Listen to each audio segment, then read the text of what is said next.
కలకాలం తోడు నీడగా ఉండాల్సిన భర్త అనుమానంతో భార్యను కడతీర్చాడు.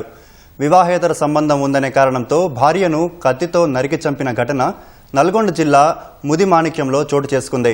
బాలసైదులు నర్స కుమారులకు 13 సంవత్సరాల క్రితం వివాహం కాగా వీరికి కుమారుడు కుమార్తె ఉన్నారు. గత 3 సంవత్సరాల నుంచి భార్య ప్రవర్తనలో మార్పు రావడంతో అనుమానం పెంచుకున్న భర్త వివాహేతర సంబంధం ఉందని ఆరోపిస్తూ తరచూ గొడవ పడేవాడని స్థానికులు తెలిపారు. మంగళవారం అర్ధరాత్రి దాటిన తర్వాత భార్య ఇంట్లో నిద్రిస్తుండగా మద్యం మత్తులో సైదులు కత్తితో విచక్షణారహితంగా దాడి చేయగా ఆమె అక్కడికక్కడే మృతి చెందింది. సమాచారం అందుకున్న పోలీసులు మృతదేహాన్ని పోస్టుమార్టం నిమిత్తం ప్రభుత్వ ఆసుపత్రికి తరలించారు. కేసు నమోదు చేసుకుని దర్యాప్తు చేపట్టిన పోలీసులు త్వరలోనే నిందితుడిని పట్టుకుంటామని పేర్కొన్నారు. పూజల నర్సకుమారి చెప్పని భార్య వేరే వాళ్ళతో అక్రమ సంబంధం పెట్టుకుందనే అనుమానంతో భర్త బాలసైదులు అనుమానం పెంచుకుని తరచుగా తాగి గొడవలు పెట్టుకునేది.